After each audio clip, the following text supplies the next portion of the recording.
지난 6월 21일 기아전 7대4 승리를 시작으로 7월 1일 삼성전 10대4 승리까지 8연승을 거뒀는데요. 무려 2005년 6월 이후 18년 만에 거둔 8연승이었습니다.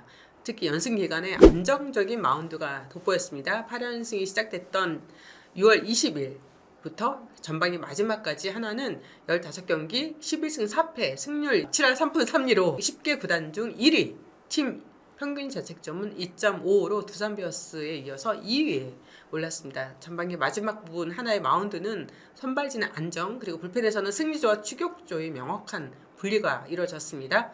펠릭스 페냐의 각성과 리카르도 산체스의 또 문동주 선수까지 이 선발 역할을 다 해냈고요. 김민우 선수의 부상과 장민재 선수의 부진으로 공백이 생겼던 하위 선발진에는 한승혁과 한승주 선수가 공백을 메웠습니다. 그런데 최원호 감독이 이제 한승주 선수는 불펜으로 돌린다고 그랬어요. 불펜으로 돌린다는 거는 또 다른 선수가 올라온다는 그런 거겠죠. 뭐 장민재 아니면 김서현 선수일 것 같은데요. 일단 윤희상 위원이 바라본 전반기 막판 하나 이글스의 마운드 어떻게 평가하십니까? 일단은 점점 완벽함에 가까워지고 있어요. 네. 저는 특히 이제 시즌 초에 4월, 5월 달에는 이 불펜진의 7, 8, 9가 순서가 막 뒤죽박죽 했었거든요. 근데 이제 박상원 선수가 9회 자리 잡아주면서 뭔가 이렇게 정돈이 된 듯한 느낌이 있었어요. 네. 그 안에서 본인들이 맡아야 될 그런 이닝과 타자들을 확실하게 이제 구분해서 선수들이 움직이는 것 같고, 저는 한편으로는 김서현 선수가 첫 세이브로 따냈을 때였던 거나 네. 그때 사실은 9회 박상원 선수를 올려야 되는데 박상원 선수가 연투였어요. 네. 그 상황에서 김서현 선수가 들어갔었거든요. 그런 쪽에서도 이 최원호 감독이 선수들을 운영을 했을 때 자, 3연투는 안 한다. 그리고 새로운 선수 김서현 선수도 올라갈 수 있고, 그러니까 그 선수들이 자기들이 스스로 준비할 수 있는 이런 여유가 생기거든요. 그런 쪽에서는 저는 그런 포인트는 굉장히 중요하게 봤었어요. 네. 지금 하나 이글스의 가장 큰 포커스라고 할 수 있는 거는 이제 문동주 선수가 아시안 게임 대표로 차출이 되잖아요. 네. 9월에. 최원호 감독은 이제 대회 앞두고 약 3주 정도의 휴식을 줄 계획이라고 밝혔어요. 하나의 문동주 선수가 이제 빠지면 사실 지금 이렇게 상승세를 달리고 있는 하나 입장에서는 굉장히 큰 손실이 될 수 있겠죠. 네, 그래서 아마 김서현 선수를 1군으로 올리려고 하는 것 같습니다. 제 생각에는 확실하게 김서현 선수를 뭐 활용을 하는 거에 좀 중점을 두고요. 김서현 선수가 조금 어려운 부침을 겪는다면은 또 뒤에 장민재 선수, 베테랑 선수가 네. 있기 때문에 어느 쪽으로든 좀 시도해 보면은 굉장히 좋을 것 같은 그런 생각은 해요. 네, 김서현 선수가 프로 데뷔 후에 자신은 이제 최고의 마무리를 꿈꾸겠다라고 얘기를 했는데 6월 들어서 이제 재구 난조에 빠지면서 1군에서 말소가 됐었죠. 최원호 감독이 김서현 같은 특급 유망주는 선발부터 시작하는 게 맞다고 했는데요. 이 부분에 대해서는 어떻게 생각하세요? 너무 찬성이고요. 맞아요. 네. 사실은 팀을 위해서는 지금 당장 빨리 1이닝을 책임지는 게 나을 수도 있어요. 정말 특별한 재능을 가지고 있는 선수잖아요. 선발로서 잘하든 못하든 저는 그게 크게 중요하지 않아요. 이 선수가 긴 이닝을, 긴 투구수를 던지면서 배워가야 될 그런 시간들을 만들어낼 수 있다는 거에 대해서 저는 최훈호 감독님의 이런 선택은 이 투수 출신으로서 굉장히 엄지척을 드리는 그런 상황입니다. 네. 김서현 선수가 6월 15일 롯데와의 퓨처스 경기에서 2이닝 5피안타 2실점으로 선발 수업을 시작했습니다. 7월 6일 히어로즈와의 퓨처스 경기에선 5.2이닝 5피안타 7탈삼진 2실점으로 첫 선발승을 따냈는데요. 당시 공 투구수가 97개였어요. 그 가운데 61개의 공이 패스트볼을 구사했고요. 패스트볼 평균 구속이 151km였습니다. 최고 구속은 154였고요. 윤희상 위원은 이제 김 선수가 1군에 복귀해서 선발로 마운드에 오른다면 어떤 모습을 보일 거라고 예상하나요? 저는 개인적으로 사실은 어떤 모습을 보여주느냐가 크게 중요하지 않아요. 네. 타자들도 그렇지만 알고도 가장 치기 어려운 공이 패스트볼이거든요. 그러니까 정말 강력한 패스트볼을 던지는 김서현 선수이기 때문에 기대가 되는 건 사실이고, 네. 근데 이제 결과보다는 김서현 선수가 어떤 식으로 변화하고 시행착오를 겪어가면서 갈지가 그런 쪽에서 또 지켜보는 또 재미가 있을 거라고 생각을 해서 저는 사실은 결과를 뭐 선불 예측하거나 뭐 좋았다 안 좋았다보다는 그냥 지켜보고 싶은 선수 중에 하나예요. 네. 김선 선수가 1군에 올라와서 선발로 나선다면 이제 진짜 문동주와 김선 선수를 선발 로테이션에서 볼 수 있는 그런 상황이 됐는데요. 윤희상 위원이 분석하는 문동주 선수와 김서현 선수의 장단점이 무엇일까요?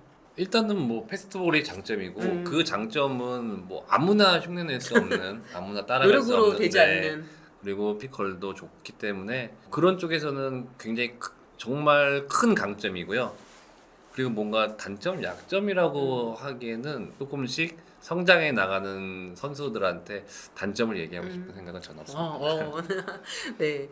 김선 선수가 사실 서울고 시절부터 굉장히 주목을 많이 받았잖아요. 네. 혹시 좀 찾아보셨어요? 영상이나 이런 거? 네, 많이 봤죠. 첫 느낌은 어땠어요? 와, 독특하다, 특이하다. 아, 어떻게 어린 선수가 저런 발상? 야, 이거는 나도 뭔가 저 선수에 좀 알아가야 되겠다 이런 생각도 한 선수예요. 네. 되게 호기심이 생기네요. 네, 맞습니다.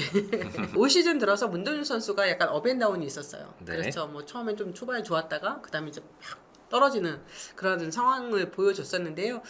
최원호 감독이 이제 문동준 선수의 반등 요인은 이제 패스트볼과 이제 제구력을 꼽았는데요. 이 부분 문동준 선수가 왜 좀 잘했다가 그다음 떨어졌다 다시 또 다시 제자리를 찾아갔다고 생각하시는지요? 큰 그림으로 봤을 땐 최원호 감독님이 말씀하신 대로 제구력이 많이 좋아졌어요. 그리고 특히 이 조금 세부적으로 들어가면 투구폼 쪽으로 들어가도 작년 시즌과 올 시즌에 투구폼을 확실하게 변화를 줬거든요. 네. 그런 쪽에서 뭔가 자기만의 밸런스와 리듬감을 계속해서 좋아지게 만들고 있어요. 근데 이제 그 밸런스 안에서 컨디션의 사이클이라고 해야 되나요? 네. 그런 사이클도 지금 계속 경험하고 있는 거예요. 그러니까 밸런스를 바꿔서 좋은 성적을, 좋은 컨트롤을 보여주고 있었는데 공을 계속해서 던지면서 컨디션의 사이클에 맞춰서 기복을 보여줄 수도 있는 상황인데 전체적으로 봤을 때 저는 이 릴리스 포인트의 심플함이 계속해서 좋아지고 있는 듯한 모습이 있어요. 문동준 선수. 네, 그러면서 야, 배우는 것도 타고났네. 습득력이 굉장히 네. 빠르다. 네. 야, 이런 쪽도 타고났구나 이런 생각을 해요. 네. 그래도 한 두세 번 만났었나요? 그리고 또 저희 어린 선수들한테 한번 또 어떻게 보면 강의 아닌 강의를 부탁도 했었고 네네. 문동주 선수랑 또 야구에 대한 얘기, 뭐 투구폼에 대한 얘기도 많이 했었고요. 어린 선수들한테 조금 도움이 될 수 있도록 또 문동주 선수를 얘기를 꺼내서 이렇게 전달해주면 또 받아들이는 입장에서 좋을 수도 있어서 그렇죠. 그렇게 많이 도움을 받았습니다. 네. 네.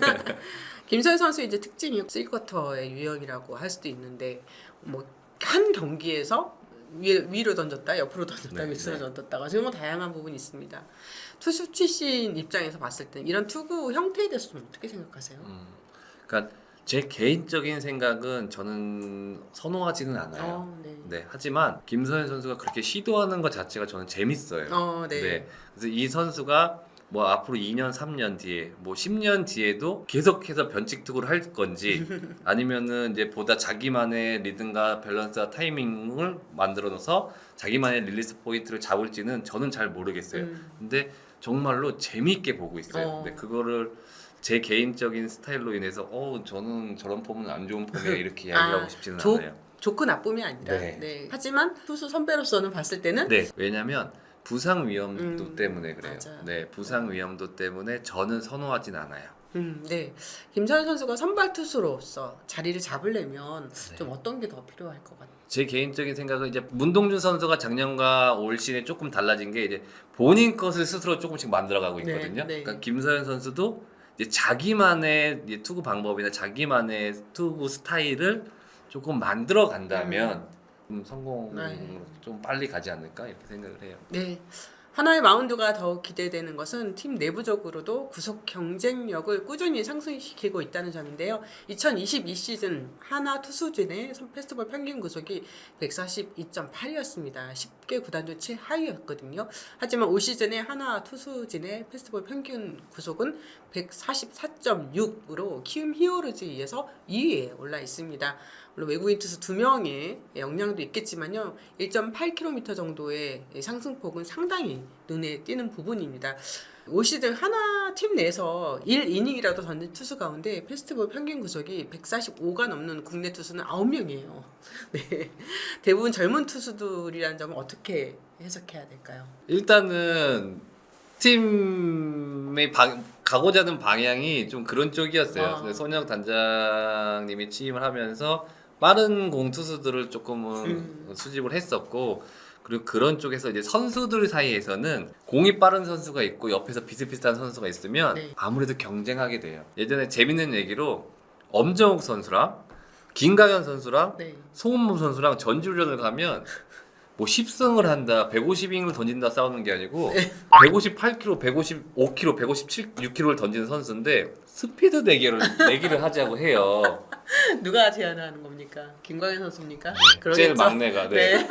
그래서 이런 쪽에서도 빠른 공을 던지고 싶은 이런 욕심, 욕망을 가지고 있는 선수들이 한데 모여 있으니까 아무래도 좀 더 강하게, 더 세게 던지, 더 빠르게 던지지 이런 욕심이 나지 않을까 이런 생각도 해봐요. 시너지 효과가 있다. 네, 맞습니다. 하시는군요. 네. 그리고 이제 하나 팬들을 또 설레게 할 이벤트가 있습니다. 9월 14일 시행 예정인 2024 KBO 신인 드래프트인데요. 지난 시즌 46승 96패이므로 리그 최하위를 기록한 하나가 올해 열릴 드래프트에서 전체 1순위 지명권을 갖고 있습니다. 뭐 굳이 자세히 설명 안 해도 여러분 잘 아실 거예요. 마산 용마고의 장현석 선수냐 아니면 장충고의 황준서 선수냐. 네, 그다음 지명권을 갖고 있는 두산 베어스는 이 장현석 선수의 거취에 대해서 노심초사하고 있다는 기사도 네. 봤는데요. 특히 이 장현석 선수의 그러니까 패스트볼도 정말 좋지만 이 브레이킹 볼에 대한 그런 완성도는 놀라울 정도로 봤어요. 네, 그리고 제가 어떤 기회가 돼서 통화를 한번 한 적이 있어요. 고등학생이 어떻게 이렇게 훈련 루틴을 이렇게 철저하게 만들어 놓고 지켜가고 있는지에 대해서도 너무 신기했어요. 네네. 나는 고등학교 때 뭐 했지? 이런 생각도 했고, 그래서 그런 쪽 운동 방법, 그리고 어느 쪽에서 자기가 뭔가 이렇게 성장하는 이런 그림을 그려놓는 거에 대해서 놀랍다. 그리고 데려갈 팀은 좋겠다. 네, 이런 생각을 했습니다. 네, 이거는 정말 저도 개인적으로 꼭 궁금했습니다. 장현선 선수가 메이저리그 곧장 갈 수도 있는 거고, 네. KBO 드래프트 신청을 할 수도 있는데 야구인으로서 어떤 선택을 하는 게 좀 맞다고 생각하세요? 하나 가야죠. 아니 하나 출신도 아니신데 이렇게 오늘 하나에 대해서 사실 이 일본 NPB를 보면 1선발부터 3선발 선수들은 거의 다 자국리그 선수예요. 맞아요. 외국인 선수입니다. 근데 기자님 상상을 해보세요. 네. 자, 류현진 선수가 돌아왔는데 김서현, 문동주가 자리를 잡고 장윤석을 뽑아왔네. 그러면 일단 국내 선수 선발 4명이 1, 2, 3, 4선발로 돌 수 있고 외국인이 5선발로. 네. 저는 이런 그림을 너무 꿈꿔요. NPB가 그렇거든요. 네. 네. 그래서 결국은 투수가 외국인 선수가 선발 자리를 못 차지해서 릴리프로 밀려야 돼요. 근데 하나는 가능해요. 네. 그럴 수 있죠. 네. 네. 그러면은 너무 좋아요. 네, 장현석 선수도 워낙 이 관련된 질문을 많이 받아가지고 저희도 지난번에 전화 인터뷰할 때 좀 미안했어요. 네, 본인은 지금 무슨 말을 할 수 있겠습니까? 네, 맞아요. 네, 고민 중이라고 이야기할 수밖에 없을 것 같고 저는 개인적으로는 어떤 선택을 하든 그거는 선수가 가고자 하는 방향이니까 하지만 하나 팬들이라면 그리고 두산 팬들이라면 네. 장현석 선수가 한국에 남기를 바랄 겁니다. 네. 그 최근 드래프트에 참가하는 아마추어 선수들의 구속 경쟁력도 뭐 해마다 좀 증가하는 것 같아요. 아마추어 선수들이 구속 상승 요인이 과연 뭐라고 생각하십니까? 피지컬 능력, 그러니까 피지컬 트레이닝에 대해서 조금 선수들이 생각하는 것들이 많이 바뀌었어요. 그리고 이런 투구폼이나 이런 것이 예전에 저 때만 해도 코치님이 이야기해주는 말씀이 어떻게 보면은 끝이에요. 네. 근데 제가 뭐 판단을 하고 비교를 해보고 하기가 되게 어려웠어요. 근데 지금은 어떻게 보면은 많이 찾아볼 수 있잖아요. 좋은 선수들도 보고. 근데 저는 어린 선수들한테 첫 번째로 가장 중요하게 생각하는 게 모방을 많이 하라고 해요. 많이 따라해봐라. 잘 던진 선수를. 근데 그런 영상들이 정말 많이 있어요. 그렇기 때문에 어린 선수들이 그런 걸 보면서 계속 영감을 떠오르고 본인만의 이런 감각들을 키워가거든요. 그런 쪽에서 저도 분명히 빠른 공을 던지는 투수들이 많이 나오지 않나 이런 생각은 해요. 네. 네, 안녕하세요. 저 두산 베어스 투수 홍건입니다. 와.